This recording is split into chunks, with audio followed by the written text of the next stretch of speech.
네, 오늘 우리 골로새서 3장 말씀 통해서 우리 하나님의 말씀 함께 듣겠습니다. 오늘 우리가 계속해서 이 골로새서 말씀의 이 권면을 통해서 우리 예수 그리스도의 탁월하심, 위대하심에 대해서 같이 함께 나누고 있죠.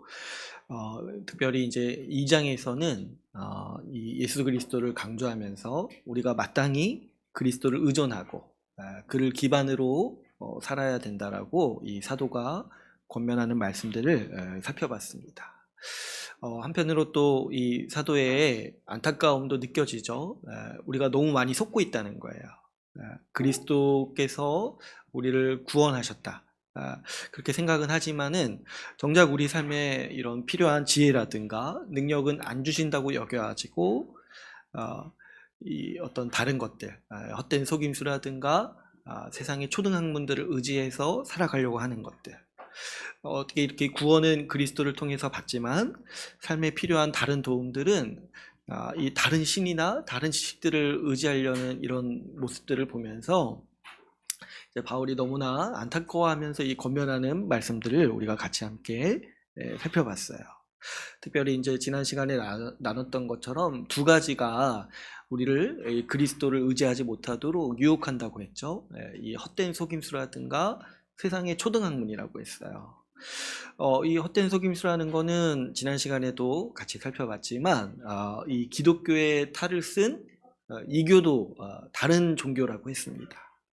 어떤 거라고 했죠? 이 겉으로는 하나님을 예배하고 어떤 신령한 지식에 도달할 수 있는 것처럼 이야기를 하지만은 실제로는 그리스도를 통하지 않고 그리스도를 무시하고 또 그리스도를 우회하고 그래서 그리스도 없이 우리가 하나님 앞에 설 수 있다라고 여기는 속임수에 불과하다라고 사도 바울이 이렇게 평가하는 모습들을 우리가 같이 함께 봤어요. 또 이제 우리가 또 얘기했던 것 중에 이 세상의 초등학문에 대해서도 이 사도 바울이 어떻게 평가하고 우리에게 권면하는지 같이 살펴봤습니다. 이런 얘기를 할 때 좀 제가 이제 반복해서 말씀을 드리지만은 이 세상의 초등학문이 필요 없다라고 얘기하는 게 아니라고 했어요.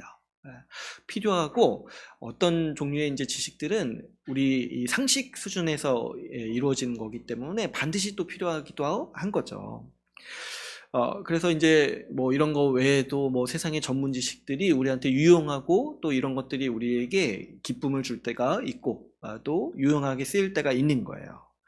그런데 이 사도가 지금 강조하고 우리에게 권면하는 바는 뭐냐니까 이 세상의 초등학문이 우리 삶을 좌지우지하거나 우리 삶의 중심이 되거나 우리 삶의 기반이 될 수 없다고 얘기를 하는 거예요.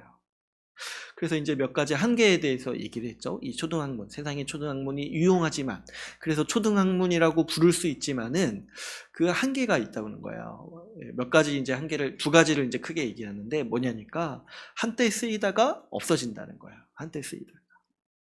그렇죠, 여러분. 우리가 생각을 해보면 세상의 거의 모든 지식, 심지어 어떤 이제 전문가의 아주 이렇게 전문성 높은 그런 식의 어떤 지식이고 많은 이들에게 인기를 얻는 어떤 지혜라 할지라도 한때 유행하다가 특히 뭐 우리나라 같은 경우는 1, 2년도 지속하지 못하는 것들이 많다는 거야. 한때는 대세를 이루어도 나중에 가면은 사라지는 게 이 세상의 초등학문, 세상의 지혜가 가지고 있는 속성 중에 하나라는 거예요. 더 이제 좀 이제 경계해야 될 것 중에 하나가 뭐냐면 때로는 틀렸다라는 것이 증명돼요. 과거에 한 10년이나 5년 전에 유행했던 지식들이 좀 과학이 발전하고 지식이 또 발전하다 보니까 그거 틀렸었네? 잘못 알게 된 지식이네? 이런 것들이 많이 이제 등장하게 되는 거죠. 그러니까 이 세상의 초등학문, 세상의 지혜라든가 이런 것들을 의지하면서 사는 사람들은 항상 혼란스러울 수밖에 없는 것이고 항상 불안할 수밖에 없는 거예요. 이게 확실하다. 미래에도 이것이 확실하다. 이렇게 주장할 수 없는 영역들이 많이 있기 때문인 거죠. 더군다나 이제 사도가 우리에게 이 세상의 초등학문의 한계에 대해서 아주 이제 강조하는 바가 있습니다. 뭐냐니까 육체를 따르는 일을 금하는 데에서는 무력하다는 거예요. 조금도 유익이 없다는 거예요. 어떤 말씀입니까? 죄의 문제를 해결하는 데 있어서 아무것도 하지 못한다는 거예요. 우리의 어떤 겉모습을 바꾸고 우리의 어떤 행동을 교정하고 동기를 부여하고 이런 거에 있어서는 좀 능할 수도 있어요. 그런데 그것이 우리의 겉을 바꿀 수 있는 능력이 있지만은 지금 근본적으로 뭡니까? 속사람을 바꾸지 못한다는 거예요. 세상에 아무리 이 전문적인 지식, 요즘에 과학이 발전해가지고 심리학도 발전해가지고 인간에 대한 깊은 이해에 도달했다고 하지만은 그럼에도 불구하고 철저하게 무력한 게 뭐냐면 우리가 짓고 있는 죄의 문제를 해결하지 못한다는 거예요. 오히려 이제 지난 시간에 제가 나눴던 것처럼 인간이 죄인이 아니다라고 포장하는 데 능하기 때문에 이런 면에서 더 취약한 면모들을 보인다는 거죠. 그러나 여러분, 우리가 정말 우리 삶을 정직히 보게 되고 인간의 삶을 우리가 생각해 볼 때 사람이 망하고 고통을 겪는 것은 결국 근본적으로는 죄의 문제라는 거예요. 그 자신의 죄의 문제도 있고 다른 사람의 죄의 영향을 받는 문제들도 있는 거예요. 우리 근본적인 문제는 우리의 죄에 있습니다. 결국 우리 사람은 죄 때문에 무너지고 죄 때문에 망하는 것이고 죄 때문에 고통을 겪고 있습니다. 가장 이제 큰 고통이 뭡니까? 결국에 이 죄의 결과로 말미암아서 우리는 사망, 죽음에 이르게 되는 것이죠. 그랬을 때 이 죄 문제를 해결하지 않고 어떻게 우리가 평강할 수 있겠고 어떻게 우리가 정말 복되게 살 수 있다 이렇게 말할 수가 있냐는 거예요. 이 문제를 이 인간에 얽힌 이 죄의 심각성 그리고 이 죄의 참상들을 생각해 볼 때 이 죄와 사망의 권세를 이기신 그리스도가 가장 탁월한 능력이요 가장 탁월한 지혜라고 우리는 분별할 수가 있게 되는 것이죠. 왜 그렇습니까? 우리 그리스도가 주시는 지혜와 능력이요 우리를 죄와 사망의 권세에서 자유롭게 하기 때문입니다. 우리가 지난 시간에 나눴던 것처럼 우리 예수님이 우리에게 주시는 권세가 있죠. 우리 주님께서 십자가에서 우리의 죄를 사하셨어요. 그리고 이 그리스도의 십자가는 우리를 용서하신 능력일 뿐만 아니라 이 죄와 사망의 권세를 꺾으시고 포로로 삼으셔서 이 죄와 사망의 권세에서 그리스도께서 이기시고 그 그리스도를 따르는 우리도 능히 이기게 하신다라는 이 승리의 소식이 바로 예수 십자가 복음인 것이죠. 그렇기 때문에 여러분 우리가 이제 이 구도를 알고 이 지금 사도의 권면을 듣고 딱 분별할 수 있게 되는 게 뭐냐면은 여러분 다른 어떤 것들이 우리 삶을 풍요롭게 하는 것이 아니라 오직 그리스도만이 우리를 충만하게 하고 우리를 풍요롭게 한다는 거예요. 세상 지식으로 어떤 습관 하나 바꾸는 거 사실 이것도 대단한 거지만 잘 못해요. 좀 더 이렇게 좀 얘기해 보면 습관 하나 제대로 바꾸는 거 이것도 사실 잘 못해요. 세상 지식들이. 그러나 어느 정도 유익은 될 수 있다는 거예요. 그러나 여러분 우리가 우리의 삶을 정말 풍요롭게 하는 게 뭐냐니까 우리의 죄를 정복하게 하시는 그리스도의 능력이고 지혜라는 거예요. 여러분 한번 진짜 생각을 해보세요. 언제 내가 충만하다고 느끼고 언제 우리가 풍요롭다고 느끼냐니까 결국에 내 속사람이 성장하고 내 속사람이 죄의 권세를 이기고 살아갈 때에 그때 말로 닿을 수 없는 하늘의 풍요로움을 누리는 거예요. 이런 거죠. 여러분 과거에 미워하던 사람을 내가 정말 그거 어떻게 하지 못했는데 용서하게 되었을 때 그리고 정말 내가 원래 그런 사람이 아니었는데 다른 사람을 섬기기 위해 기쁜 마음으로 헌신하게 되는데 여기에 아무런 어떤 권리의식도 없고 피해의식도 안 느껴질 때 그럴 때 오는 그 자유함 그럴 때 오는 우리 영혼이 정말 풍족하게 느끼는 그 풍요로움이 있는 거예요. 그랬을 때 그 능력과 지혜가 어디서 오냐니까 바로 우리 주 그리스도에게서 오신다는 거예요. 그리스도께서 우리의 마음과 생각을 바꾸시고 우리를 점점 더 그 생명을 향해서 의를 향해서 살아가는 사람으로 우리를 변화시키시는 거예요. 우리가 죄를 극복하고 의롭게 살아갈 때 여러분 우리는 하늘의 그 충만함을 경험해요.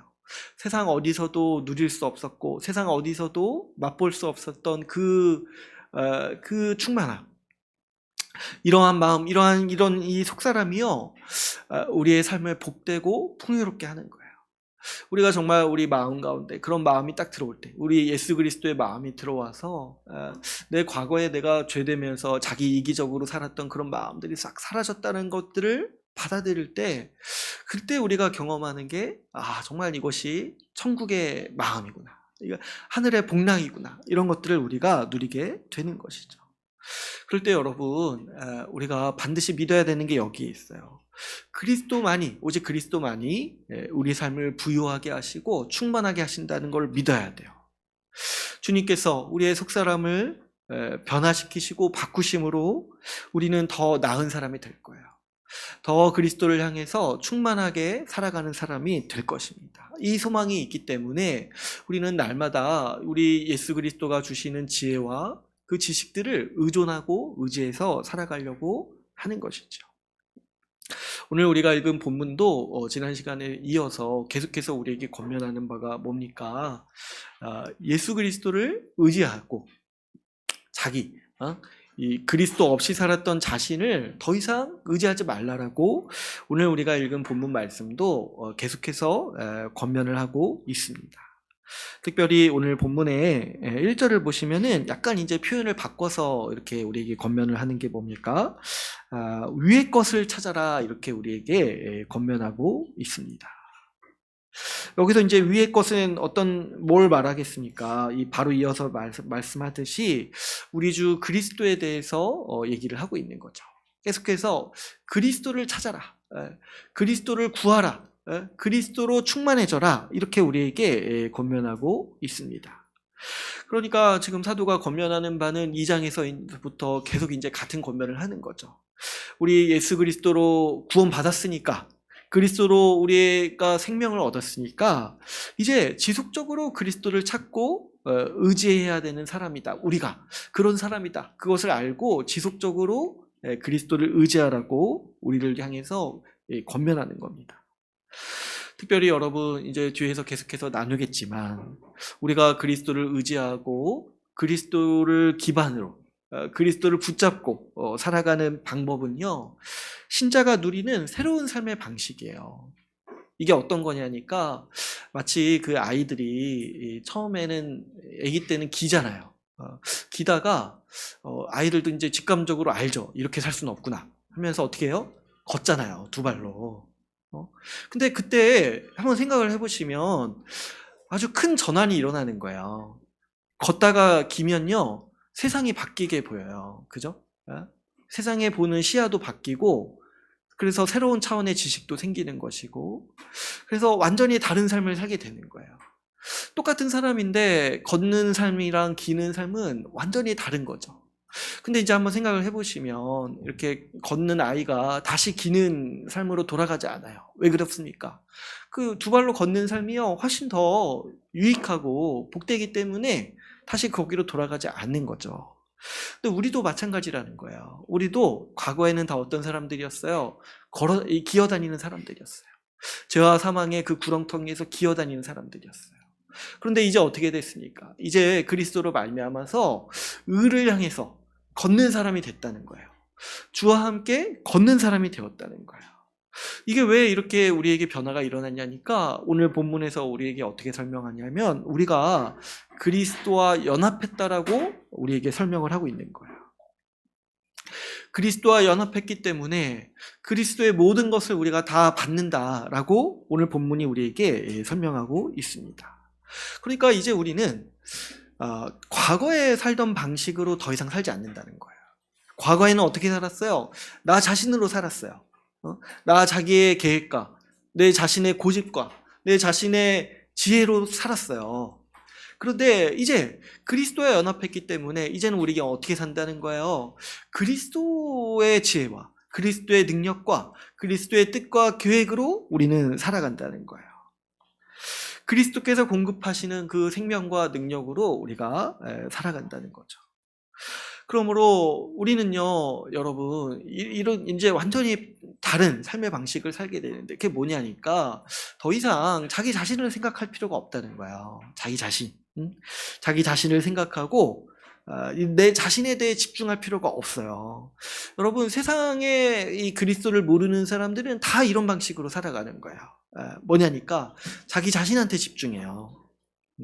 내가 뭐 어떤 감정을 느끼는지, 내가 무엇을 필요로 하는지, 내 필요에 집중을 많이 하죠. 그리고 내 감정에 집중을 많이 해요. 내가 뭘 느끼는지.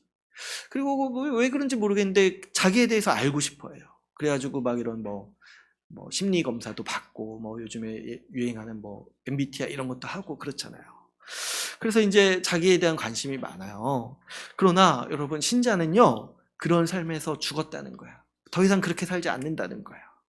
왜? 신자는요, 나 자신보다 그리스도에게 더 관심이 많습니다. 왜냐하면 그리스도와 연합한 우리에게 그리스도를 아는 지식이요, 곧 나를 아는 지식이기 때문에 그런 거예요. 왜 그래요? 그리스도와 우리가 연합했기 때문에 우리가 그리스도의 모든 것을 다 봤습니다. 그래서 사실 그리스도를 알아가면 알아갈수록 우리는 어떻게 되는 거예요? 내가 어떤 존재인지를 알게 되는 거예요. 세상 사람들과 완전히 다른 방식이죠. 세상 사람들은 자꾸 나에 대해서 집중해요. 내가 어떤 존재인가, 내가 무엇을 느끼는가, 내가 무엇을 필요로 하는가, 여기에 집중하면서 살아가요. 근데 우리는 그럴 필요가 없어요. 왜 그러냐니까 그리스도가 우리와 연합해 계세요. 그리스도를 알면은 내가 어떤 존재인지를 더 잘 알게 되는 거예요. 그렇기 때문에 여러분, 우리가 이 다른 삶의 방식으로 산다는 것을 빨리 알아야 돼요. 그리스도와 연합한 우리가요, 왜 우리가 이 그리스도를 알면 우리 자신에 대해서 알게 되냐면, 그리스도가 겪은 중요한 일들을 우리가 다 겪게 되는 거기 때문에 그런 거예요. 제가 이제 몇 번 설명을 드린 적이 있는데, 여러분, 우리가 그리스도와 연합했을 때 일어나는 중요한 사건이 하나가 있어요. 그게 뭐냐면 오늘 본문의 3절에서 얘기를 하고 있습니다. 오늘 우리가 읽은 본문의 3절을 보면은 아예 이렇게 얘기를 해요. 과거형으로 너희가 죽었었다라고 얘기해요. 너희가 죽었었다. 그랬을 때 여러분, 이제 이런 본문들을 읽고 이거 이제 무슨 얘기를 하는 건지 우리가 이해할 수 있어야 돼요. 너희가 딱 죽었다, 이게 얘기를 할 때 지금 어떤 얘기를 하고 있는 거예요? 우리가 언제 죽었습니까? 했을 때 우리가 그리스도와 연합해서 죽었다는 거예요. 우리가 그리스도를 믿을 때 우리는 성령으로 그리스도와 연합합니다. 그래서 그 성령께서 어떻게 하시냐니까 우리를 그 그리스도의 십자가 안으로 데려가세요. 그래서 예수께서 십자가에서 죽으실 때 우리가 그 안에 있도록 하시는 거예요. 그래서 어떻게 얘기를 하냐니까 우리가 그리스도와 함께 죽었다라고 성경은 이런 거 굳이 설명하지 않고 이렇게 단적으로 얘기를 하는 거예요. 우리가 이미 죽었다.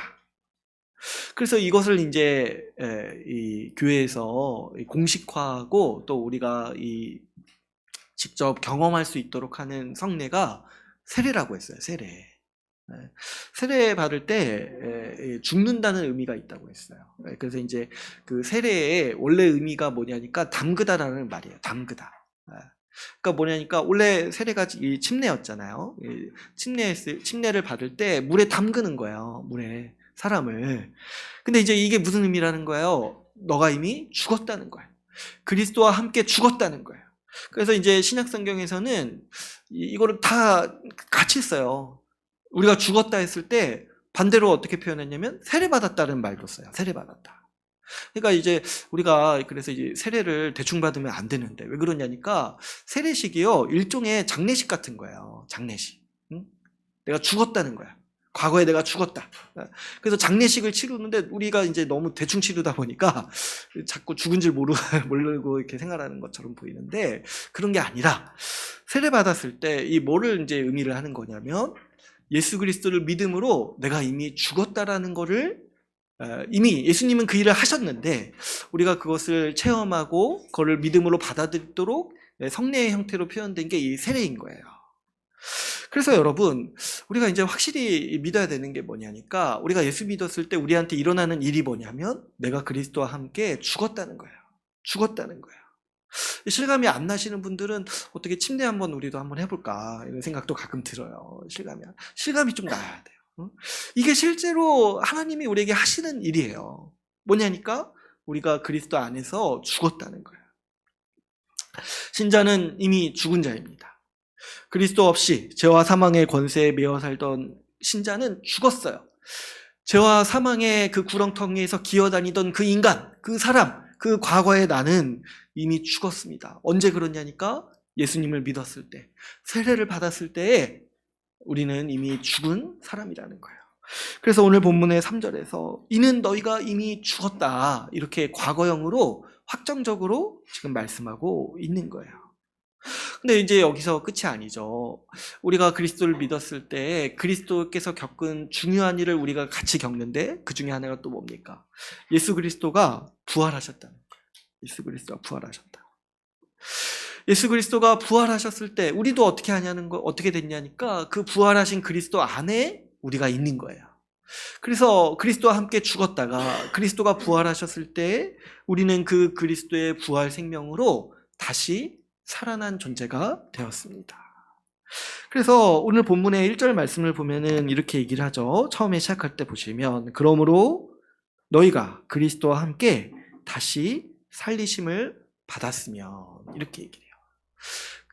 함께라는 단어가 여기서 이제 중요한 거죠.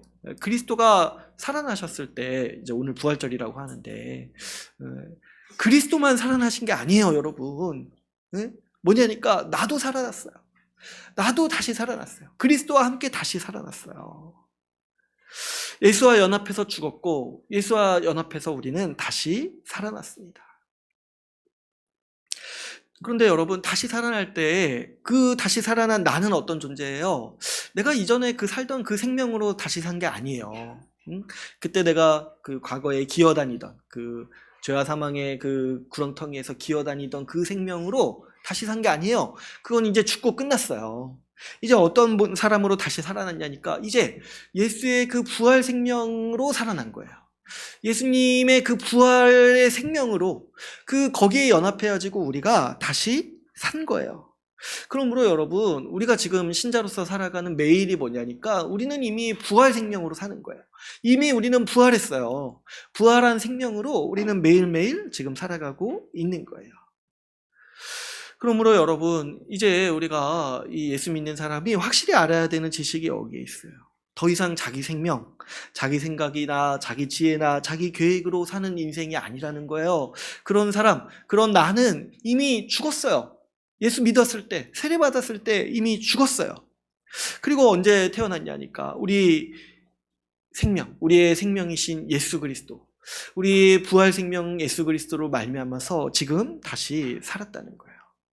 우리는 확실히 죽고 확실히 다시 살았습니다. 물론 이거는요, 우리 신체가 경험한 일이 아니어가지고 우리가 인지를 못할 수가 있어요. 근데 이거는 언제 우리가 확실히 또 깨닫고 다시 되새겨야 되냐면, 세례 받을 때 원래 그걸 했었어야 돼요. 왜 그러냐니까, 이것이요 확실히 일어난 일이에요. 우리의 영이 경험한 일이라는 거예요. 그래서 여러분, 우리는 이미 장례식도 치렀고 부활식도 치른 사람들이라는 거예요. 언제요? 세례 받았을 때. 이를 명확히 이해하고 믿어야 돼요. 이것이 우리가 믿는 바예요. 내가 이미 죽었고 다시 살았다. 그리스도로 말미암아서 죽었고 그리스도로 말미암아서 다시 산 존재가 되었다라고, 이것이 우리 믿음의 핵심이라는 것을 우리가 알아야 하는 것이죠. 그래서 여러분, 이 말씀, 이 그리스도를 의지하라는 말씀 통해서 이것을 우리가 알아야 돼요. 우리가 이런 존재라는 거. 우리가 이런 방식으로 이제 사는 존재가 되었다는 거예요. 우리 말씀 한 구절 하나 찾아볼까요? 우리 갈라디아서 2장 20절 말씀 한번 찾아보겠습니다.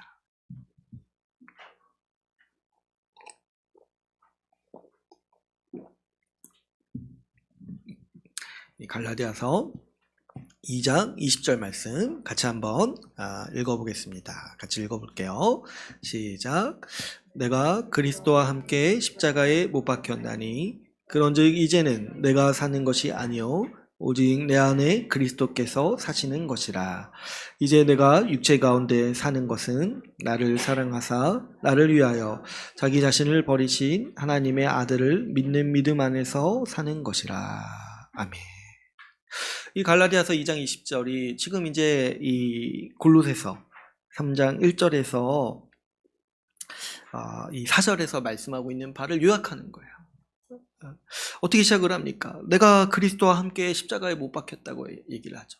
그러니까 여러분, 우리가 이걸 분명히 알아야 돼요. 십자가에 예수님 혼자 못 박혀 있는 게 아니라는 거예요. 우리도 못 박혀 있어요. 우리도. 예수님 십자가에 달린 목걸이 그래서 할 필요가 없는 거예요. 내가 거기에 못 박혀 있는데. 예. 내가 거기에 못 박혀 있어요. 내가 거기에 있어요. 근데 왜 그러냐니까 우리가 그리스도에 연합해서 그런 거예요. 그러니까 이제 내가 사는 것도 뭘로 말미암아 산다는 거예요. 예수 그리스도로 말미암아. 이제는 내가 사는 게 아니에요. 뭐냐니까 그런 나는 이미 죽었어요. 내 고집과 내 아집대로 사는 나, 그냥 내 자신만 의지하던 나, 그런 자는요 이미 십자가에서 예전에 죽었어요. 이제는 어떤 존재가 되었다는 겁니까? 그리스도로 산다는 거예요. 그리스도로. 그래서 이제 그리스도를 통해서 사는 것이 우리 삶의 방식이에요. 뭐와 같다고 했어요? 예전에 기어다니던 사람이 이제 걷는 것과 같다고 했어요.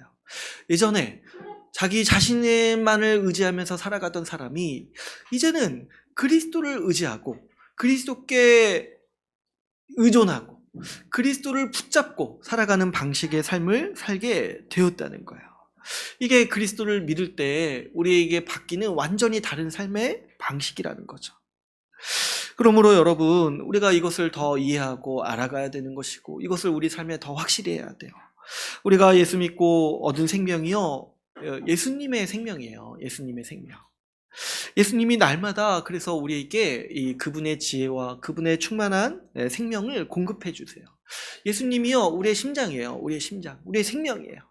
예수님으로 말미암아서 살았잖아요. 그러니까 그 다음에 삶도 예수님을 통해서 살아갈 수밖에 없는 존재인 거예요. 그렇게 여러분, 우리 신자에게 일어나는 현상 중에 하나가 뭐예요? 점점 더 예수님을 닮아가는 거예요. 왜 그러냐니까 날마다 예수님의 생명으로 살니까요. 예수님의 생명으로 살고 예수님이 날마다 그분의 충만함을 주시기 때문에 마치 그 자녀가 부모를 자연스럽게 닮듯이 우리도 예수 그리스도를 자연스럽게 닮아가는 인생을 살게 되는 거예요. 그래서 그 날마다 누리는 그 예수 그리스도의 은혜가 우리 이제 성례 중에서는 성찬에서 이렇게 잘 드러나는 거예요. 성찬에서. 여러분, 성찬에서 우리가 예수님의 살과 피를 먹잖아요. 그죠? 그 살과 피가 우리의 몸속에 들어와서 우리의 자양분이 되잖아요. 예수님의 살과 피를 먹음으로써 우리가 사는 거예요. 우리가 이 영양분, 예수님이라는 영양분에 의존해서 사는 거예요. 그 성찬을 통해서 우리가 그 예수님의 생명을 지금 누리고 있다라는 것을 날마다 우리가 날마다는 아니죠. 성찬 때 그렇게 체험하게 하시고 그 실체를 우리가 날마다 누리는 거예요. 그러므로 여러분, 이 예수께서 우리를 바꾸실 거예요. 그리스도의 마음으로 바꾸시고 그리스도를 따라 살아가는 인생, 그리스도를 쫓아 살아가는 인생으로 우리를 바꾸실 거예요. 그래서 오늘 본문 말씀에 다시 와서 보시면 4절에서 이렇게 얘기를 하는 거예요. 4절 말씀도 한번 읽어볼게요. 3장 4절 말씀, 골로새서 3장 4절 말씀 같이 읽어보겠습니다. 시작. 우리 생명이신 그리스도께서 나타나실 그때 너희도 그와 함께 영광 중에 나타나리라. 예수님으로 말미암아서 예수님 생명을 얻었어요. 그리고 날마다 예수님으로부터 지혜와 능력을 공급받습니다.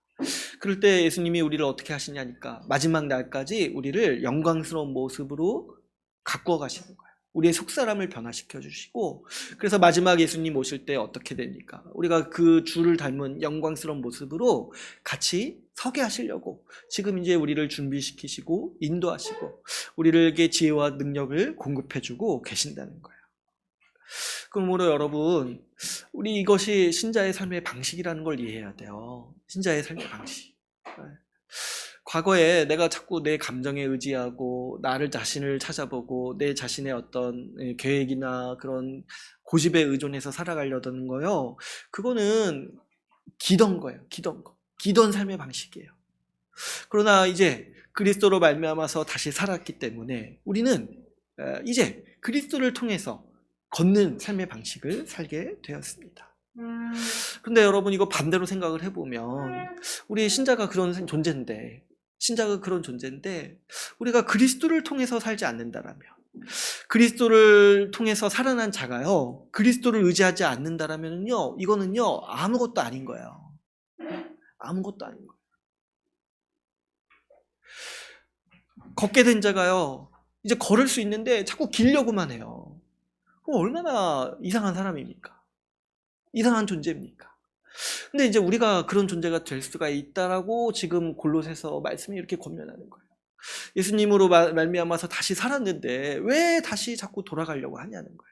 다시 자기를 의지하고 세상 지혜를 의존하던 그 삶의 방식으로 왜 자꾸 돌아가려고 하는 거예요. 그게 얼마나 정말 너무 어리석은 삶의 방식이라는 거죠. 특별히 요한복음 15장 5절 6절에서 예수님도 이에 대해서 가르치셨어요. 이 유명한 비유인데 포도나무 비유예요. 제가 한번 읽어드릴게요. 나는 포도나무요 너희는 가지라. 벌써 이거 이야기할 때 무슨 얘기하는지 우리가 알아야 돼요. 우리가 그리스도 안에 있구나. 그리스도와 연합해 있구나. 그래서 어떻게 얘기하십니까? 그가 내 안에 내가 그 안에 거하면 사람이 열매를 많이 맺나니 나를 떠나서는 너희가 아무것도 할 수 없습니다. 사람이 내 안에 거하지 아니하면 가지처럼 밖에 버려져 마르나니 사람들이 그것을 모아다가 불에 던져 사르느니라. 예수님 안에 있기 때문에, 예수님을 통해 살기 때문에 우리 신자의 삶에 능력이 있고 더 풍요로운 삶을 살게 되는 거예요. 그래서 열매를 많이 맺게 되는 거예요. 근데 이제 신자라고 하면서, 예수님 믿는다고 하면서 예수님과 함께 거하지 않아요. 예수님을 의지하지 않아요. 그러면 어떤 존재입니까? 예수님이 뭐라고 얘기하세요? 너희는 아무것도 아니다. 아무것도 아니라는 거예요. 그러니까 어떻게 보면은 예수님 안 믿는 사람보다도 못한 존재라는 거예요. 예수님을 통해서 생명을 받았는데 날마다 그 생명을 살찌우는 예수님을 의존하지 않고 어떻게 살아갈 수 있다라고 하냐는 거예요.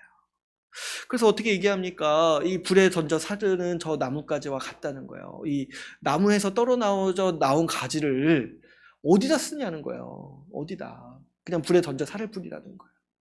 그러니까 여러분, 우리는 그런 존재예요. 예수님으로 말미암아서 살았으니까 예수님께 붙어 있으면, 예수님을 의존하고 예수님으로 말미암아 살면은 충만하게 살 수 있어요. 그런데 예수님께 붙어 있으면서도 예수님을 따르지 않고 예수님을 의존하지 않는다라면 우리는 아무것도 아닌 존재, 그냥 불살라져 없어질 존재만큼 부가치한 존재라는 거예요. 그러므로 여러분, 우리는 이 두 가지를 항상 염두에 둬야 돼요. 예수님을 의존해야 돼요. 그리고 그러면서 어떤 방식, 그 예전의 삶의 방식 있잖아요. 그 죄와 사망의 권세에서 기던 삶의 방식, 나 자신으로 그리스도 없이 살려고 했던 그 삶의 방식을 버려야 돼요. 예수님을 찾고 의존하면서 어떻게 해야 돼요? 자꾸 나 자신으로 살려고, 옛 삶의 방식으로 돌아가려고 하지 말아야 돼요. 이제 걷는 자가 되었으니까 다시 기는 자로 살려고 하지 말아야 돼요. 여기에 대해서 오늘 본문이 얘기를 하고 있는 것입니다. 오늘 우리가 읽은 본문의 2절을 보면은 이것을 이렇게 표현을 하고 있어요. 2절 이렇게 얘기하고 있습니다. 위의 것을 생각하고 땅의 것을 생각하지 말라. 여러분, 위의 것은 우리 아까 나눴듯이 뭐였습니까? 바로 예수 그리스도죠. 그러면 땅의 것은 무엇이겠습니까? 땅의 것. 땅의 것은 나 자신이에요. 나 자신. 특별히 그리스도 믿기 이전에 그리스도에 상관없이 살았던 나 자신을 의미한다고 볼 수가 있는 거죠. 풀어서 이야기하자면 이 사도의 권면은 이런 거예요. 그리스도를 따르고 이전에 그리스도 없이 살았던 삶의 방식을 더 이상 생각하지 말아라. 말아라. 왜 그렇습니까? 왜 그걸 더 생각할 필요가 없습니까? 왜냐니까 과거의 나는 이미 죽었다는 거예요. 왜 자꾸 죽은 거 자꾸 생각하냐는 거예요. 죽고 다른 본문에는 장사까지 지냈다고 되어 있어요. 그러니까 우리나라식으로 하면 이미 무덤까지 있는 거예요. 근데 왜 자꾸 왜 그 무덤 파보려고 하냐는 거예요. 요즘에 그 유행하던데 영화. 갑자기 생각이 났어요. 그거 하려는 거예요, 정말? 과거에 그거. 자꾸 자기 무덤 파보려는 거예요. 왜 그렇게 사냐는 거예요. 그리스도로 말미암아서 다시 살았는데 왜 자꾸 과거에 죽은 나를 자꾸 찾냐는 거예요. 그래서 여러분, 오늘 본문 말씀에 이제 5절을 보면은 이렇게 얘기를 하고 있죠. 땅의 지체를 죽여라. 이렇게 얘기를 하고 있는 거예요. 왜 이렇게 명령을 하냐니까 이미 죽었기 때문에 죽이라고 얘기를 하는 거예요. 이미 죽었기 때문에. 이미 죽었으니까 다시 찾지 말고 죽은 그 상태로 내버려둬라. 혹시 자꾸 그 무덤 뚫고 나오려는 거 있다면 다시 묻어라. 계속 묻어라. 이렇게 지금 권면을 하고 있는 거예요. 방금도 제가 말씀드렸듯이 과거의 나는 이미 죽었습니다. 죄의 성향을 좋아하고 하나님 없는 삶을 추구했던 나는 이미 죽었어요. 근데 이제 우리가 현실적으로 어떤 경우가 있냐면 이거를 믿지를 못하는 거예요. 예수 믿는다 하면서도 좀 못 배운 이유도 있고 좀 믿음이 연약할 때 뭐가 있냐니까 자꾸 이거를 모르는 거예요. 내가 죽었다는 걸 모르는 거예요. 그래가지고 어떻게 해요? 이 신앙에 있어서 미숙하거나 속는 경우가 뭐냐면 과거에 내가 죽었는데 자꾸 그걸 모르는 채 살아가고 죽었다는 사실을 모르고 여전히 과거의 나로 자꾸 살아가려고 한다는 거예요. 근데 이게 정말 생각해보면 있으면 안 되는 건데 우리가 그런 식의 약간 오류 이런 이제 미숙함을 겪게 되는 거예요. 그렇잖아요. 그 아이들도 보면은 처음 걷기 시작한 아이들이요 계속 걷지는 않아요. 자, 얼마 동안은 잠시 동안은 기기도 해요. 과거에 익숙했으니까. 그러니까 근데 이제 이런 상태로 신자가 평생을 살아갈 수 있다는 게 참 비극인 거예요. 걷는 자가 되었는데 자꾸 기려고 하는 존재. 이게 뭐냐는 거예요. 이게 잠시 잠깐 그럴 수 있는데 그냥 죽을 때까지 그렇게 살아갈 수는 없다는 거예요. 이거는 여러분 이거를 이해하셔야 돼요. 지금 이렇게 얘기를 하는 게 아니에요. 과거의 그런 죄된 습관을 극복해야 됩니다. 뭐 과거에 짓던 죄를 짓지 말아야 된다. 이런 말과는 차원이 완전 다른 얘기라는 거를 여러분 우리가 인식해야 됩니다. 여러분 이거는 어떤 얘기냐니까 과거의 죄를 즐거워하고 그런 죄된 반응을 일삼고 그런 이제 어떤 이 자신만을 추구했던 그런 내가 이미 죽었다는 사실을 믿어야 돼요. 죽었다.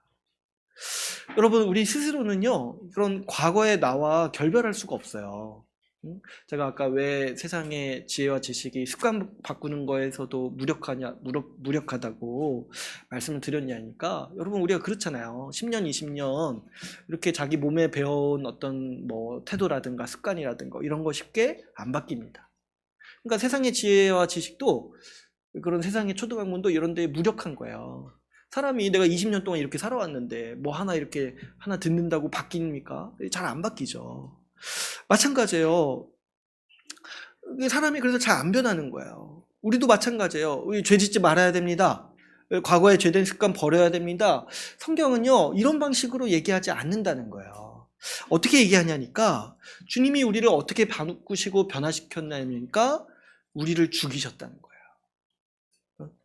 갱생이 안 되고 조금 이렇게 변화가 안 되는 존재예요. 우리 죄인이란 존재가. 그래서 어떻게 하셨다는 거예요? 우리를 주와 함께 죽이셨다는 거예요. 죽게 하셨다는 거예요. 우리 주님께서 우리를 변화시키고 우리의 삶을 충만하게 하시는 방법이 뭐냐니까 우리를 주와 함께 죽게 하시고 주와 함께 살리셨다는 거예요. 그래서 우리가 새로운 삶의 방식을 살아가는 게 뭐냐면 결국에 이 믿음의 영역인 거예요. 믿음의 영역. 이것이요 우리가 경험한 건 아니에요. 경험한 것은 아닌데 주께서 하셨다 그렇게 하셨다 선언하셨으니까 우리는 그것을 믿는 거예요. 주께서 실제로 그 일을 행하셨다는 사실을 믿고 그대로 사는 사람은요 예수 믿고 그 삶이 완전히 변하게 되는 거예요. 어떤 정도의 변화를 겪냐니까 죽었다 살아난 자로서의 변화를 겪게 되는 것이죠. 그래서 신자는 이 구별하는 지점이 반드시 있습니다. 어떤 지점이냐니까 과거의 나랑 지금의 현재 내가 완전히 다른 거예요. 그리고 또 이런 걸 느껴요. 과거의 나에 대해서 낯설게 받아들여져요. 내가 과거에 왜 그랬지? 내가 왜 이런 생각을 했었지? 내가 어떻게 그렇게 어리석게 행동했었지? 어떻게 이렇게 죄를 부끄러워하지도 않았지? 이렇게 생각을 하게 되면서 과거를 후회하고 더 멀어지는 거죠. 과거의 나랑 더 멀어지는 삶을 살게 되는 거예요. 뭐 이렇게 교회 안에는 이런 분들도 있습니다. 뭐 예수 믿고 나서도 그다지 큰 변화가 없습니다. 이렇게 말하는 사람들도 간혹가다 있어요. 근데 이런 분들은요 사실 속고 있는 거예요. 헛된 속임수. 기독교인 것처럼 보이지만 유사 기독교, 다른 이방 종교에 속고 있는 거예요. 그리스도를 이해하지 못하니까, 그리스도를 모르니까 내가 지금 똑같다, 별로 안 변했다 이렇게 자꾸 믿는 거예요. 응? 그렇게 믿으니까 또 어때요? 또 그렇게 살아가는 거예요. 뭐 별반 다를 바 있어. 내가 이때쯤 넘어지고 내가 이때쯤 죄를 지었지. 그래서 죄의 추억들 이런 거 다 가지고 있어가지고 그런 거를 그냥 다 자연스럽게 받아들이는 거죠. 그랬을 때 여러분 그런 거는 정말 잘못된 이해일 뿐만 아니라 예수와 상관없는 삶의 방식이라는 거예요. 여러분 우리는요 죽었다 살아난 존재예요. 죽었다 살아난 존재. 죽었다 살아난 존재니까 이 성경에서 권면하는 게 뭐냐면 죽이라는 거예요. 이건 쉽다는 거예요.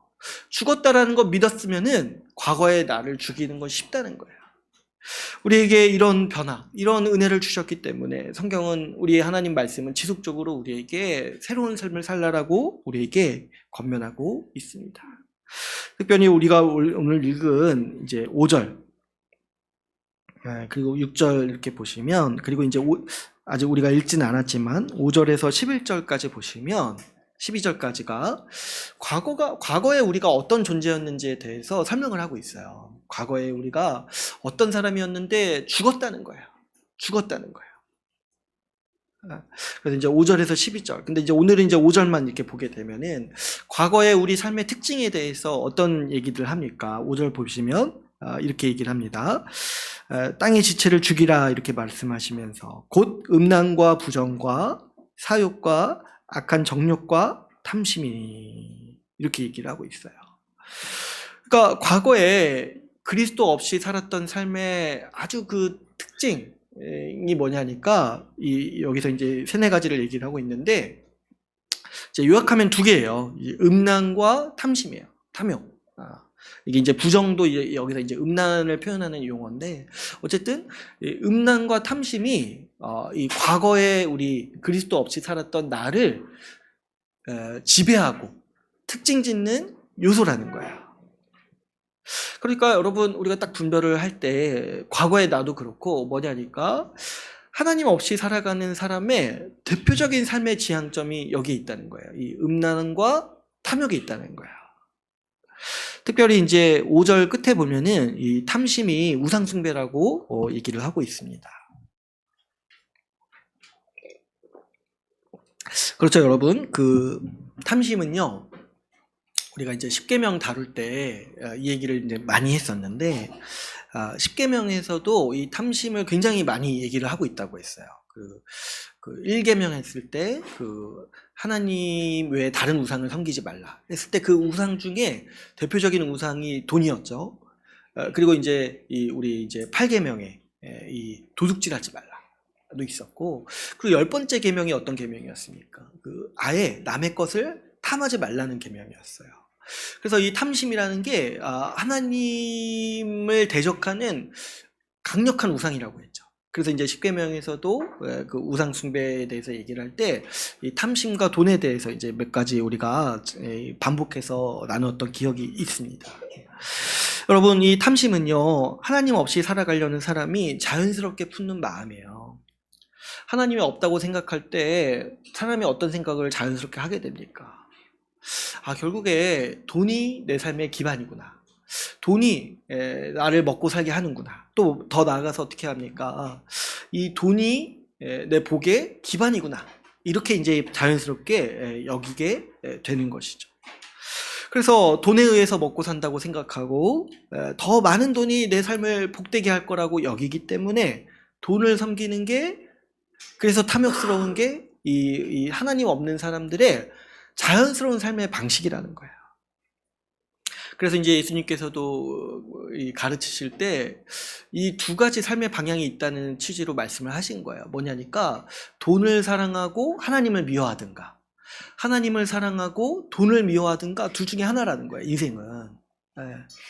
그래서 하나님을 마음에 두지 않는 사람은 자연스럽게 그 탐욕스러운 마음으로 살아가는 거예요. 돈을 갈구하고 돈을 더 원하고 어느 정도 있어도 더 탐욕스럽게 하는 거예요. 왜냐면 먹고 사는 문제가 해결됐더라도 또 뭐가 있어요? 더 복되게 해야 되잖아요. 더 복되게 살아야 되니까 계속해서 돈을 추구하려는 마음들이 있다는 거예요.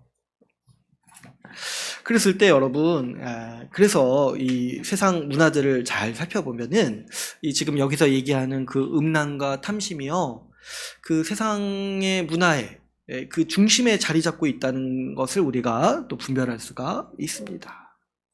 그렇죠. 여러분 그 세상의 어떤 사조라든가 이 세상의 어떤 유행이라든가 흐름이라든가 문화 이런 거 보면은 우리가 이제 기독교인 입장에서 볼 때 이런 것들이 딱 분별이 되는 수가 있어요. 참 음란하다. 참 탐욕스럽다. 이런 것들을 우리가 그 냄새를 우리가 맡을 수 있다고 했잖아요. 근데 이제 뭐냐니까 세상 전체가 여기에 물들어 있는 거예요. 하나님 없이 살아가려고 하는 사람들이 많기 때문에. 그렇다 보니까 우리도 어떤 영향을 받냐면 우리도 그 안에서 쉽게 물들 수가 있다는 거야. 쉽게. 또 어떻습니까? 그런 문화에서 자라나는 아이들도 자연스럽게 그런 사람들로 크기가 쉬운 거야.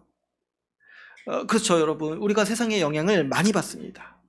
신자임에도 그 정신없이 그냥 살다 보면은 세상 문화를 그냥 분별 없이 그대로 받아들이고, 그래서 그 음란하고 탐욕스러운 그런 문화에 물들어서 살아갈 때가 있는 거예요. 근데 또 어떻습니까? 여러분 한번 생각해 보세요. 부모가 음란하고 탐욕스러운데 그 자녀는 안 그렇겠냐는 거예요. 보고 자란 게 그런 태도인데 자연스럽게 자녀에게도 영향이 가게 되는 것이죠. 그래서 이 세상 문화라든가 세상의 사조라든가 세상의 유행은요, 강력한 힘이 있어요. 어떤 힘이 있냐니까 제가 이제 예전에도 많이 말씀을 드렸는데 다수가 그렇게 살아가면은 우리가 어떻게 받아들여요? 그것이 잘못됐다는 생각을 잘 못하게 돼요. 아무리 흉악무도한 죄라도 다수가 그렇게 살아가면은 우리 사람이요, 뭐 그럴 수도 있지 이렇게 시작하다가도 저게 옳구나까지 이렇게 가게 된다는 거예요. 그래서 여러분 우리 한국 사회도 잘 한번 생각을 해보시면 우리 한국 사회도 원래 이제 유교 문화가 강해지고 이런 변화가 굉장히 더뎠었는데 최근에 와서는 많이 무너지고 있는 것들을 보게 돼요. 뭐냐니까 이제 이런 음란한 문화들이 굉장히 많이 자리 잡고 있죠. 이런 거에는 세상 사조가 다 있어요. 성을 개방해야 되고 자유롭게 성관계를 해야지 인간이 자유롭다 여기는 그런 식의 어떤 흐름들이 있습니다. 그러다 보니까 뭐 이렇게 자유로운 성관계 이런 거 아주 권장하죠. 권장하고 이런 것들을 아주 그냥 또 그렇게 문제의식을 안 가지고 그래가지고 이제 요즘에 그런 동거 문화도 굉장히 보편화되어 있다는 거잖아요. 세상에 이제 교회에서 동거 안 됩니다 이런 말도 잘 못한다는 거예요. 근데 이제 한 10년 20년 전만 해도 동거 문화가 사회의 문제였거든요. 이런 거 나왔을 때 이런 거 정말 받아들이면 안 된다. 이거를 교회뿐만 아니라 세상 사람들도 그렇게 받아들였어요. 근데 지금은 이제 그러지도 못하죠. 너무 보편화되고 자연스러워져가지고. 또 이런 우리가 날마다 접하는 대중매체도 보면은 얼마나 선정적인 게 많습니까? 그런 걸 볼 때, 우리 사회가 점점 더 음란의 이런 이 영해에 사로잡혀 있구나. 어떤 걸 보게 되냐니까 이걸 죄로 여기지도 않는다는 거예요. 죄로 여기지도 않고 오히려 그런 이제 음란함을 강조하는 어떤 대중문화를 세련된다고 여기는 거예요. 세련되다고. 그런 이제 노출하고 이런 것들에 대해서 저런 게 정말 세련되고 매력적이다 이렇게까지 포장을 하게 되는 거예요. 그러다 보니까 이게 얼마나 지금 많이 이런 문화가 꼽히고 있습니까? 또 이 탐욕에 대해서도 여러분 이건 잘 생각해 봐야 돼요. 그 음란함은 그래도 눈에 이렇게 딱 보이잖아요. 그죠? 눈에 딱 보이니까 분별하기가 쉬운데 이 탐욕은요, 분별하는 게 굉장히 어려워요. 왜 그러냐니까 우리 안에 스며들어 있을 뿐만 아니라 눈에 안 보이는 영역도 굉장히 많아요. 여러분, 이 한국 사회 같이요, 이 고도로 발전된 자본주의 사회는요, 이 탐욕이 최고의 가치예요. 죄로 여기지 않을 뿐더러 오히려 자랑하고 권장하면서 부추기는 이 미덕이 뭐냐면 탐욕이에요. 탐욕. 자기의 한계를 넘어서서 무엇을 사고 또 그것을 자랑하고 또 사치를 꿈꾸고 또 그것으로 자기 인생의 복을 누리고 향유하려고 하는 그런 태도들. 여기에는 여러분 강력한 우상이 자리 잡고 있습니다. 돈이라든가 우리가 구매하는 상품이 우리의 생명을 좌지우지하고 우리에게 복과 풍요로움을 줄 거라고 여기는 마음이 그 중심에 있어요. 그래서 하나님이 아니라 내가 구매하는 상품이 나를 이롭게 할 것이다. 하나님이 아니라 내가 가지고 있는 돈이 나를 돋보이게 할 것이다. 하나님이 아니라 내가 구매하는 어떤 매력적인 물건들이 나를 더 나은 사람으로 만들어줄 것이다 라고 여기는 의식들이 우리 가운데 자리 잡고 있는 것이죠.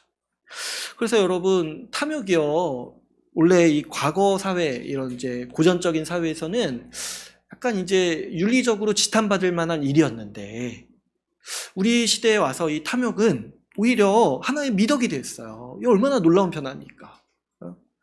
그렇게 막 돈 많이 쓰고 그거 자랑하고 이런 것들이 이 청소년들 사이에서도 하나의 유행처럼 번지고, 그것이 마치 매력적이고 잘 사는 인생인 것처럼 보이도록 한다는 거예요. 뭐 아이들만 그러겠습니까? 어른들도 그런 문화에 알게 모르게 녹아들어가지고 이런 게 그냥 이렇게 삶의 지향점이 된 거예요. 삶의 지향점. 그래서 이런 탐욕이요, 우리 사회에서 보면은, 우리 한국 사회에서 보면 이 인생의 목적을 지배하고 있어요. 제가 이제 한번 말씀드린 적이 있죠. 왜 사는가? 무엇이 삶의 목적인가? 우리 삶의 중요한 문제라고 했는데, 이 탐욕이 이 모든 문제와 이런 주제들을 다 휘어잡고 있어요. 뭐냐니까, 사람들이 왜 사냐 이런 걸 들을 때 그걸 노골적으로 말하는 사람도 있고 그렇지 않은 사람도 있지만, 그 중심에 뭐가 있어요? 결국에 더 많은 돈을 얻기 위해 산다는 거예요. 돈을 얻기 위해.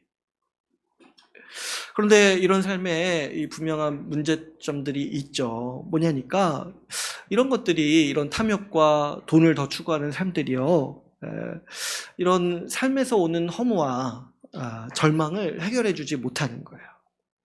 여러분, 우리가 이제 생각하고 분별해야 할 것이 뭐냐니까, 돈이나 물질이 그 자체로 우리에게 만족감을 주지 못한다는 거예요. 왜 그러냐니까, 우리 영혼이 그보다 더 크기 때문에 그런 거예요. 이제 예전에는 그래도 그런 의식이 좀 있었어요. 옛날에 이제 제가 초등학교 다닐 때만 해도 도덕 시간이나 학교 선생님들이 얘기해주는 말 속에는 그런 의미들이 있었어요. 세상에는 돈으로 살 수 없는 것들이 있다. 돈이 행복의 전부가 아니다. 이런 것들을 학교에서 많이 배웠어요. 선생님도 그런 말씀으로, 그런 취지로 많이 얘기해 주셨어요. 근데 요즘에는 그렇게 얘기 안 한다고 하죠. 돈으로 살 수 없는 게 있다라고 여기면 뭐 돈이 부족한 것이다. 이런 식의 말들을 한다잖아요. 그러니까 지금은 완전히 무너졌어요. 이런. 그런데요, 여러분, 우리가 신자로서 그리스도께서 주시는 지혜, 말씀해 주는 지식을 가지고 분별을 해야 되는데, 뭐냐니까, 돈이 우리 인생을 만족시킬 수 없어요. 물질이, 탐욕이 우리 인생을 만족시킬 수 없어요. 왜 그러냐면, 우리 인생은요, 그보다 더 큰 존재거든요. 한번 생각해 보세요.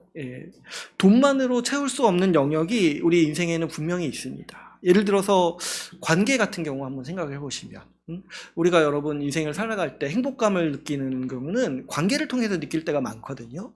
근데 돈이 좋은 관계를 맺어주게 하냐는 거예요. 돈이.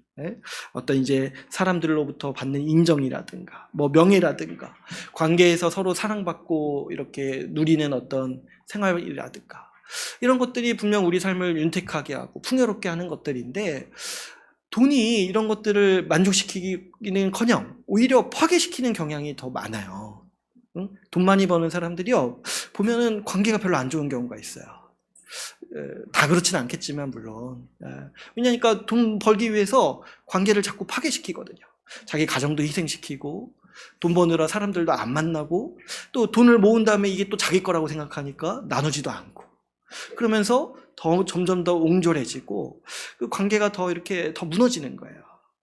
그러니까 사실 삶의 만족감이 그렇게 크냐 해봤을 때, 물론 뭐 제가 어떻게 알겠습니까? 저도 뭐 이렇게 말씀드리니까 참 저도 참 민망하지만, 뭐 제가 뭐 만나본 적이 별로 없어가지고, 근데 이제 제가 보기에 그렇다는 거예요. 제가 보기에 그렇게 큰 만족감이 없는 것 같아요. 근데 이제 이런 어떤 부자들이 그러면 행복해야 되잖아요. 근데 부자들도 그렇게 큰 만족감이 없다는 게 우리가 여러 모습을 통해서 볼 수가 있어요. 제가 이제 그런 것들을 가장 좀 많이 생각했던 경우 중에 하나가, 그 소설을 하나 봤을 때, 그 서머신 몬이라는 작가가 있는데, 이분이 이제 그런 문제를 쓰기를 좀 즐겨해요. 인간이 어떤 돈이나 물질보다 더 큰 존재라는 거예요. 근데 이분이 쓴 책 중에 그 인간의 굴레, 제목이 인간의 굴레에선가 하여튼 그런 책이 있어요. 근데 그 책에 어떤 사람들이 나오냐면 그 상류사회 귀족들이 나와요. 돈 많은 귀족들이. 근데 이제 이 귀족들이 돈 많아지고 이렇게 그 삶의 낚시 뭐냐니까 파티를 여는 거래요. 파티를 여는 거. 파티를 열어가지고 그 파티에 사람들이 막 오는 그걸 보면서 만족감을 누리고 행복감을 누린다는 거예요. 근데 이제 문제가 하나 있는데 그 귀족들도 보면 돈을 잃어요. 돈을 잃고 또 나중에 늙어서 매력이 상쇄될 때, 그리고 또 뭐가 있어요. 새로운 신흥 귀족들이 일어나가지고 파티를 막 열 때 사람들이 내가 여는 파티에 안 오고 저쪽 파티에 막 가는 거예요. 그래가지고 이제 거기에 어떤 귀족들이 많이 나오냐면 이제 죽을 때 홀로 외로이 늙어 죽는 귀족들의 이야기들이 많이 나와요. 그런 걸 딱 볼 때 이 결국에 귀족들도 돈 많은 사람들도 허무하구나. 그런 게 만족감이 없구나. 결국에는 그런 어떤 인기를 얻기 원하고 사람들과의 관계 속에서 자기가 좀 돋보이는 걸 원하는데 그런 걸 유지할 수가 없는 거예요. 한때 돈 많았을 때 뭐 이렇게 할 수는 있는데 나중에 이제 늙고 매력이 없어지고 돈이 사라질 때 사람들도 떠나게 되는 모습들을 보면서 그 삶이 얼마나 허무한가, 이런 이제 이야기들이 거기서 많이 펼쳐지는 것들을 제가 보면서 그런 것들을 많이 느낀 것 같아요. 근데 여러분, 사람들도 한번 자세히 살펴보면은 사람들도요, 물질을 추구하면서 동시에 같이 하는 게 있어요. 뭐냐니까 자기가 얻은 것을 자랑하려고 해요. 자기가 얻은 걸 자랑하려고 해요. 왜 그러냐니까 그 물질 자체만으로는 만족을 못 하는 거예요. 돈 그 자체만으로는 만족을 못 해요. 그래서 허해요. 그래서 자랑을 하려고 해요. 근데 왜 자랑을 하려고 하냐니까 결국에 이 물질만으로는 내 영혼이 만족이 안 되거든요. 인간은 관계가 있어가지고 결국에 관계 속에서 복을 또 얻고 싶어요. 그래서 이제 요한일서에서 이 세상의 속성에 대해서 얘기를 할 때 세 가지를 얘기합니다. 그 육신의 정욕, 그리고 안목의 정욕, 이생의 자랑, 이 세 가지를 얘기해요. 육신의 정욕대로 살려고 하고 안목의 정욕, 내 눈에 보이는 걸 쫓아 샀는데 결국에 그걸 통해서 추구하려는 바가 뭐냐면 이생의 자랑, 남들한테 자랑해서 내가 좀 돋보이려고 한다는 거예요. 이게 가장 큰 원동력이라는 거예요. 근데 그 이생의 자랑, 그래서 이제 내가 막 이렇게 산 것으로 돈으로 이렇게 딱 뭔가 나를 꾸미고 치장하고 뭐 소유를 이렇게 한 다음에 결국에 이걸 통해서 그거 그냥 누리면 좋은데 어떻게 하려고 하냐니까 자꾸 이제 자랑한다는 거야, 자랑. 근데 여러분, 제가 한번 말씀드린 적 있죠. 세상에서 사람들이 제일 듣기 싫은 말, 자기 자랑. 제일 하고 싶어 하지만 또 제일 듣기 싫은 말이 뭐냐면 자기 자랑이라는 거야. 그러니까 기본적으로 우리가 자기 자랑하는 거 듣기 싫어해요. 근데 뭐예요? 자기가 산 거 가지고, 자기 그 돈 가지고 자랑하는 거는 얼마나 그 또 천박합니까? 그러니까 우리가 그런 것들을 부러워하면서도 속으로는 씁쓸해하고 이런 것들이 동시에 있는 거죠. 이 자랑에 자꾸 치중하는 것들을 보게 되면은 사람들이 결국에 만족을 못하는구나.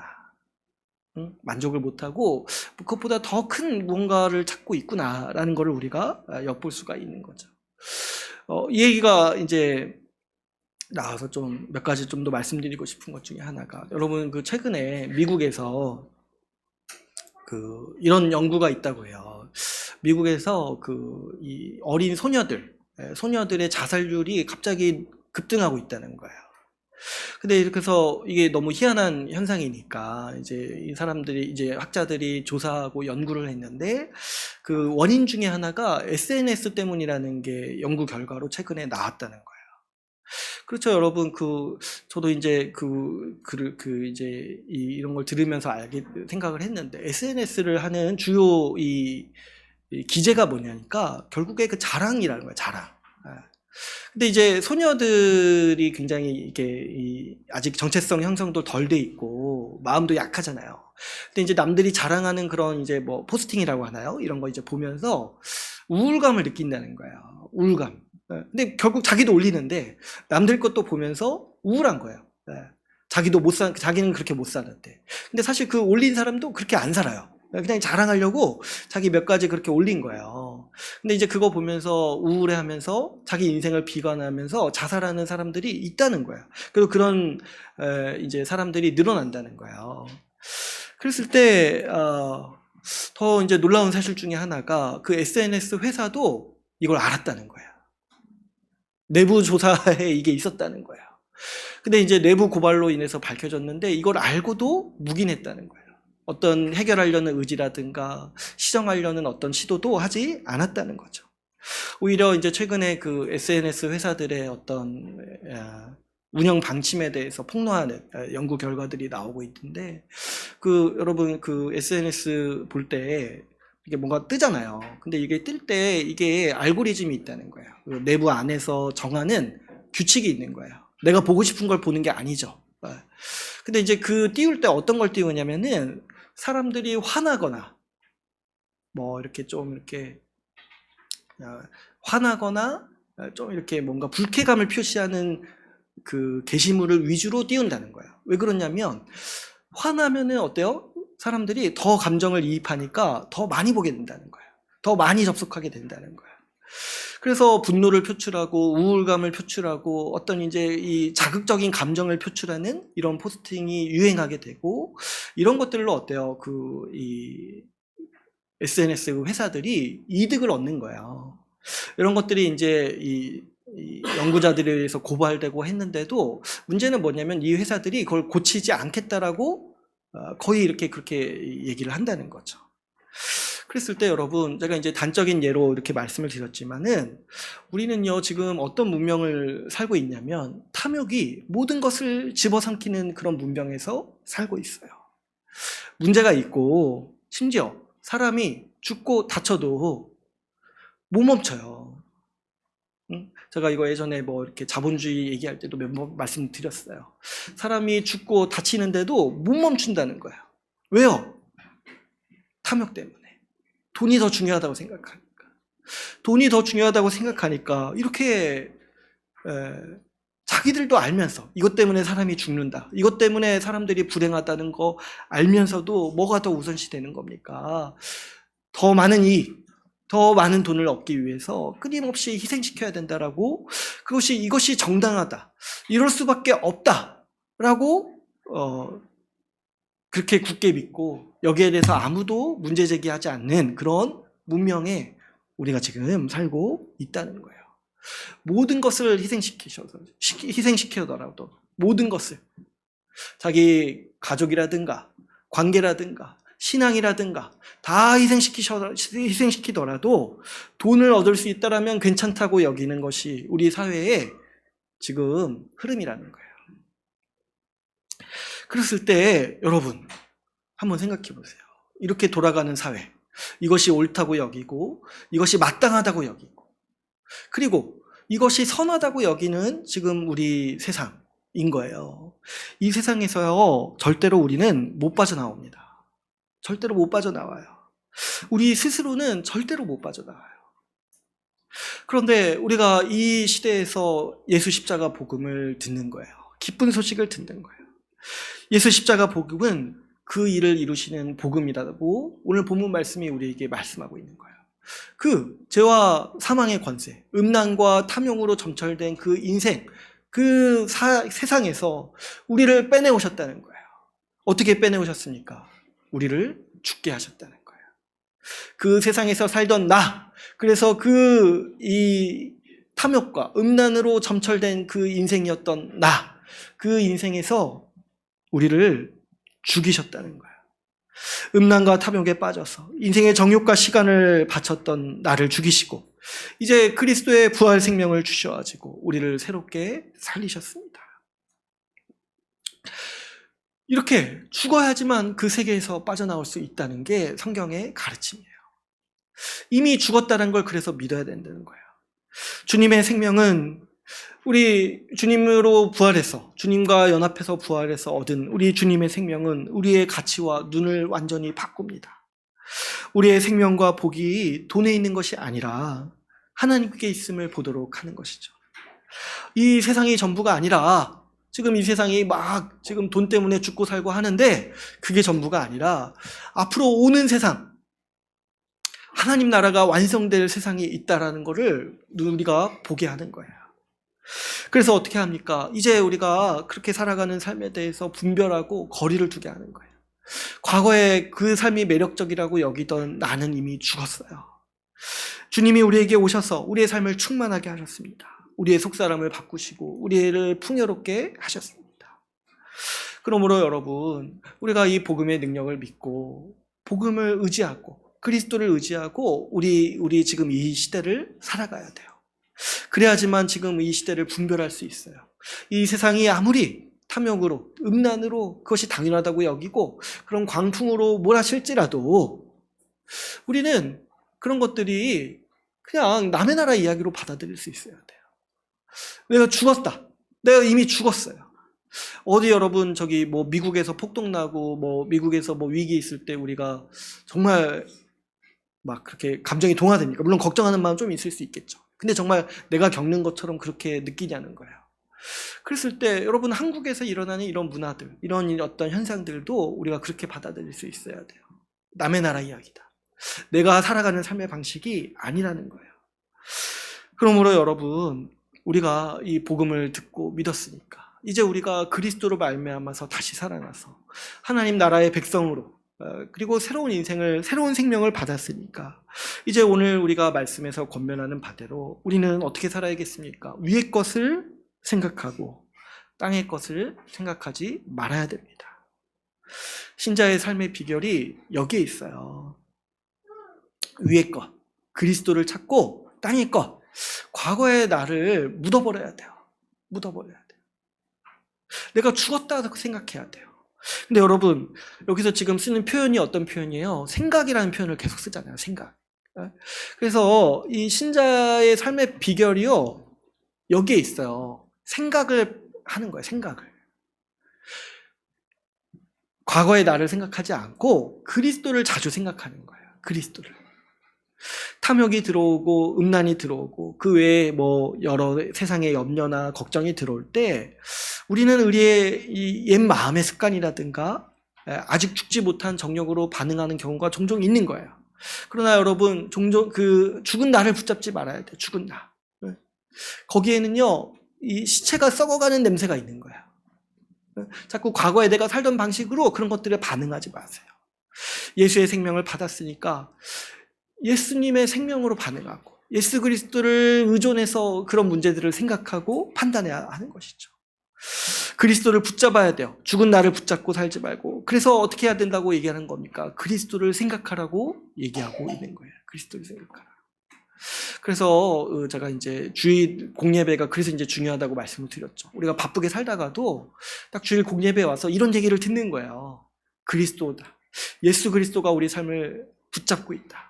그죠? 우리가 잠깐 이렇게 헷갈리더라도 주일 딱 공예배에 와서 그치, 주님밖에 없지. 이걸 확신하면서 다시 돌아가는 거예요. 그래서 이 주일 공예배가 중요한 거예요. 근데 그뿐만이 아니죠. 우리 이제 일상의 삶에서도 왜 말씀과 기도가 중요하냐니까 이 말씀과 기도를 통해서 뭘 생각하는 거예요? 우리 예수 그리스도를 생각하는 거예요. 그리스도를 묵상하는 거를 게을리하지 말아야 돼요. 지금 이제 말씀에서 계속 생각하라고 권면하자. 생각하라. 근데 이거는 우리가 의지적으로 해야 돼요. 의지적으로. 의지를 갖고 의식적으로 해야 되는 거예요. 생각해야 돼요. 그리스도를 생각해야 돼요. 내가 저기 뭐 탐욕스러운 생각이라든가 뭐 음란한 생각이라든가 이런 거 떠오르는데 자꾸 우리가 하게 되잖아요. 근데 그런 거 하지 말고 그거는 내가 그런 나는 이미 죽었으니까 그리스도를 붙잡고 생각하라고 말씀이 우리에게 권면하고 있는 것이죠. 그래서 여러분, 우리 매일의 삶에서도 그리스도를 붙잡고 묵상하는 것을 게을리하지 말아야 돼요. 그래서 이제 매일의 말씀 묵상과 연구와 기도가 그래도 필요한 거예요. 또 이제 바쁜 일상 중에 또 많이 또 놓칠 때도 있고, 그러다 보면 또 이 과거에 내가 생각하던 습관들이 들어올 때도 있죠. 그럴 때라도 우리가 딱 분별할 수 있어야 돼요. 다시 그리스도께 생각을 고정해야 되는 거예요. 저도 이제 요즘에 최근에 이제 바쁜 일도 있다 보니까 좀 많이 또 속상한 일도 있고 또 염려도 될 때도 있고 이렇게 될 때가 있는데, 제가 요즘에 이제 하는 것 중에 하나가 뭐냐면 이 골로새서 말씀을 보면서 예수님을 더 좀 다시 보게 되잖아요. 그럴 때 제가 이제 습관적으로 그냥 이렇게 좀 써요. 그냥 글씨를 좀 써봐요. 그리스도의 그 남은 고난. 그냥 이제 아무 의미도 아닌 게 없이 그냥 제가 그냥 행동으로 제가 한번 그냥 계속 쓰는 거예요. 아침에 일어나서 한번 써보고. 좀 이렇게 그리스도의 남은 고난 이렇게 딱 생각하고 쓰는 거예요.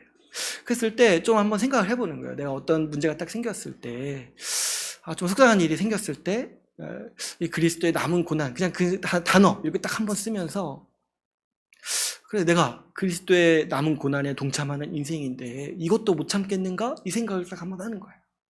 예수님을 한번 생각하면서 다시 한번 저 자신을 보는 거예요. 근데 이제 바쁠 때는 그렇게라도 하면 좋겠다 생각이 드는 거죠. 이 말씀 한 구절이라도 쓰면서, 말씀 한 구절이라도 다시 보면서, 내가 예수 그리스도로 말미암아서 사는 존재인데 지금 이렇게 사는 것이 맞는가? 다시 한번 묻는 것이죠. 여러분, 이것이요 믿음의 영역이라는 걸 자꾸 생각을 해야 돼요. 믿음의 영역이에요. 믿고 이대로 따르는 사람은 그리스도가 주시는 충만한 삶을 경험하지만, 안 믿고 안 따르는 사람은 누리지 못하는 거예요. 아직도 내가 안 죽었다고 여기는 사람은요, 자기 고집과 자기 계획이 자기를 죽이고 있다는 사실을 모른 채 자기를 속이면서 지금 살아가기가 쉽다는 거예요. 자기가 죽었다는 걸 믿고 자꾸 생각을 하세요. 자꾸 생각을 하세요. 내 무덤을 한번 그려서 어떻게 집에서 이렇게 놔야 되나. 어떻게든 자꾸 이렇게 생각을 하고 묵상을 해야 된다는 거예요. 내가 이미 죽었다. 과거에 그렇게 매몰려서 그렇게 살았던, 어쩔 수 없다고 여기면서 살았던 그런 나는 이미 그리스도와 함께 죽었다는 거예요. 여러분, 우리가 이미 죽었고 그리스도로 살아났음을 굳게 믿어야 되는 거예요. 어떤 일이 있어도 마음의 동기가 어떤 음란이라든가 탐욕으로 하지 말고 그리스도께서 주시는 인도와 평강을 따라서 살아가기를 우리가 힘써야 됩니다. 그렇게 우리가 이 그리스도를 붙들고 의지할 때 예수님께서 그분의 부활 생명으로 우리 삶을 충만하게 하시는 이런 그런 놀라운 일들을 우리가 더 누리게 될 것입니다. 이것을 믿고 살아가는 자는 그것들을 누리지만 안 믿는 자에게는 이런 게 없는 거예요. 믿음의 영역이기 때문에. 이게 안 믿겨지면 어떻게 해야 됩니까? 정말. 세례 한번 다시 받아야 되거나 물에 한번 들어갔다 오거나 그렇게 해야 하거나, 그렇게 해서라도 이게 실제로 일어난 일이라는 걸 여러분 우리가 굳게 믿고 살아갑시다. 지금 성경 말씀이 그렇게 단전적으로 말하고 있잖아요. 너희가 과거에 죽었다. 그리고 그리스도로 말미암아서 이미 부활했다라고 말씀은 우리에게 권면하고 있습니다. 이제 오늘 말씀을 맺겠습니다. 오늘 우리 골로새서 3장 말씀을 통해서 그리스도와 연합한 신자의 삶의 방식을 나누었습니다. 우리는 그리스도와 함께 죽었고 그리스도와 함께 산 사람들입니다. 그러므로 그리스도를 떠나서는 아무것도 할 수 없습니다. 더 이상 땅의 것을 의지하고 거기에 기웃거리지 말고 우리가 모두 그리스도를 붙잡고 살아갑시다. 우리의 생명이신 그리스도께서 날마다 우리의 삶을 가꾸시고 새롭게 하실 것을 우리가 간절히 소망하면서 함께 복되게 살아가는 주의 나라 교회가 되기를 소망합니다. 오늘 말씀을 마치고 같이 기도하는 시간을 갖도록 하겠습니다.